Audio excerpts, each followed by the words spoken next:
So what I want you to understand, you don't need to get these dyes. And here's how you avoid it. You really want to focus on organic food. Now during the summertime is the very best time to eat. Now I would encourage you to do this. We just did this ourselves. If blueberry season is still going on, you buy a bunch of blueberries, you put them on a cookie sheet, and you freeze them so they're all separate, and then you put them in a bag. So when fruits and vegetable season, especially vegetable seasons, it's really easy to freeze items. You get hot water, boiling hot water, you put whatever you want in there for a minute or so to blanch them, and freeze it. You know, you can freeze it however you want to freeze it, but freeze it. Okay, the blue bits in Aunt Jemima blueberry waffles are blue thanks to red 40 and blue 2, not real blueberries. Artificial dyes are particularly prevalent in the sugary cereals, candies, sodas, snack foods pitched to kids. For instance, Ginger or General Mills fruit roll-ups and fruit by the food flavored snacks get their fruity colors from, look, yellow dye 5, yellow 6, red 40, blue 1. General Mills fruity Cheerios, Lucky Charms. You know, what's so lucky about Lucky Charms? It always makes me just want to barf. And Trix also contains several of the problematic dyes, as do Kellogg's Fruit Loops, Apple Jacks, and Post Fruity Pebbles. So what am I saying? If you're going to give a child any kind of breakfast cereal, you want to make the cereal. You want to get real oatmeal. You don't want any colors. Now the seriousness of this, once again, is the fact, if you're giving this to your children and you're sending them to school and they have hyperactivity, etc., they will put them on drugs. I am telling you, they will put them on drugs. So a lot of times these kids become addicted. Wait till we get to a few more sentences, you'll see why. More than a dozen American varieties of Kraft Oscar Mayer Lunchable kids meals, which probably is like right from the pit of you know where, you know, it's like rat food. Lunchable meals contain artificial dyes, but look, not so the British version. You see what I'm saying? Because they won't allow it in the UK. Do you know the European Union won't allow most of the food from the United States into Europe? So when we go over to Europe, you see everybody's so thin we can't figure out why. Do you know that if you don't eat organic, you can lose 5% of your body fat just by switching to organic? Just by switching. Because you're not going to be holding on to all the toxins. Starburst chews, if you notice I highlighted Skittles, and the M&M candies, all Mars product, contain the full spectrum of artificial colors in the U.S., but not in the UK, where the company uses natural colorings.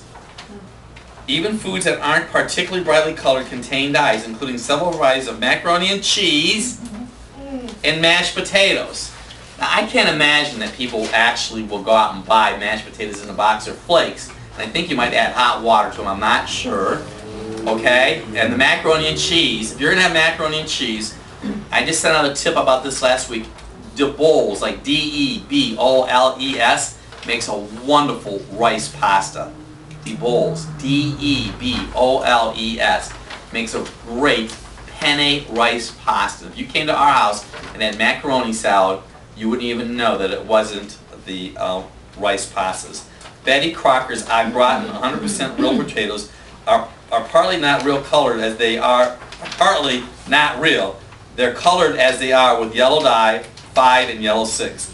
Both derived from coal tar. And that is why I want to point that out to you. They can say natural product, because coal is carbon and carbon is natural. And I am telling you the honest to goodness truth. Both derived from coal tar. Remarkably, in Britain, the colored McDonald's strawberry sauce for Sundays actually comes from strawberries. In the U.S. it comes from red dye 40. And we wonder, I just read in the USA Today just the other day that they are finally making the decision that we need to start focusing on getting healthy instead of trying to figure out who's going to be paying the deductibles. So we have it all wrong. I mean, I am telling you, we spend oodles and oodles of money on treating conditions that could be prevented.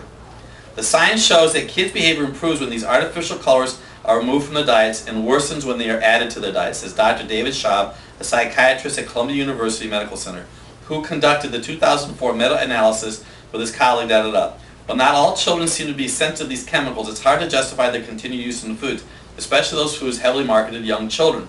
So here's the nugget I need you to get.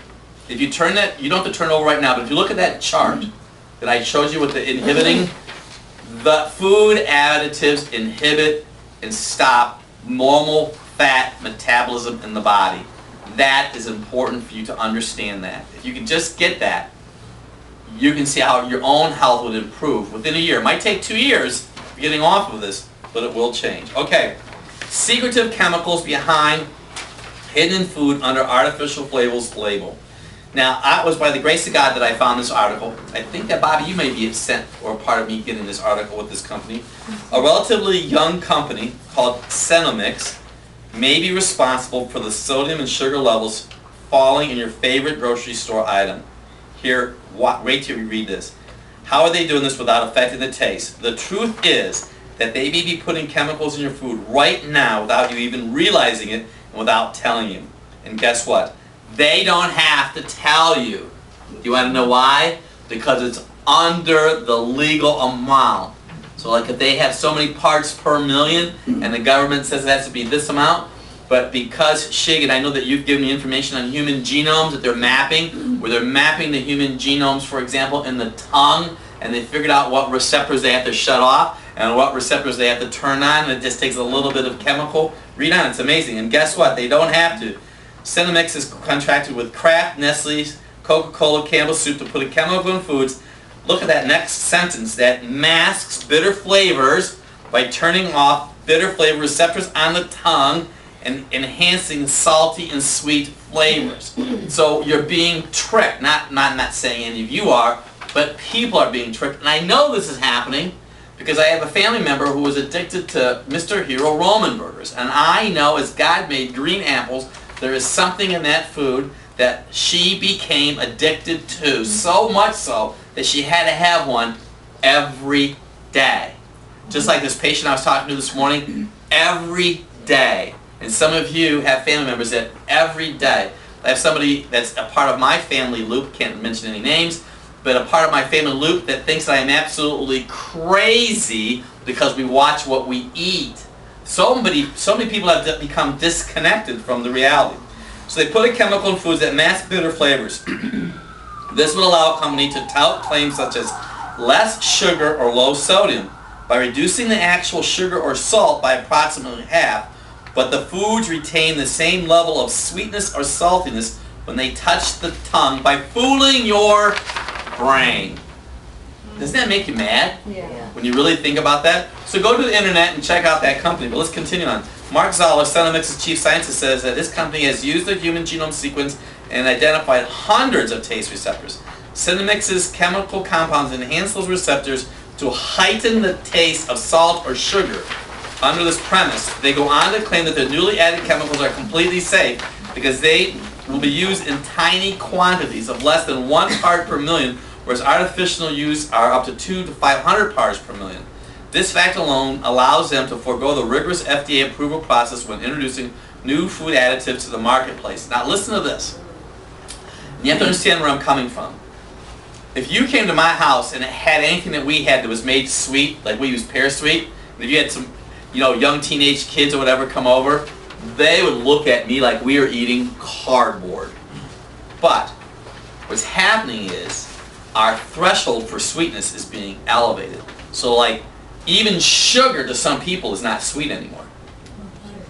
Do you understand that? Sugar itself is not sweet. It's not sweet enough. That's the whole drug problem in America. They start off with one drug, they have to take another drug, and another drug, and another drug until their bodies are just totally useless. Attaining the status of GRAS, generally recognized as safe, from the Flavor and Extract Manufacturer Association for the most advanced product that replaces MSG. Took this fledgling company less than 18-month time period by introducing a safe study of rats conducted for 3 months. In other words, they are introducing stuff in a very limited time period on animals. After pouring out $30 million into research and development, the companies that have invested in the Cenomix products have been secretive, to say the least, about the involvement with the company. Some, like Kraft, have declined to divulge any specifics regarding the relationship, but instead say that Kraft has committed to reducing the sugar and salt levels in many products. Nestle's and Coca-Cola declined to comment. I think silence says it all. Isn't that scary? So I just want you to become label savvy. I want you to be aware that if you start cooking some of your own foods at home, and one patient of mine told me so wonderfully, she said, Dr. Bob, I don't worry about reading labels because the food I eat does not have labels on it.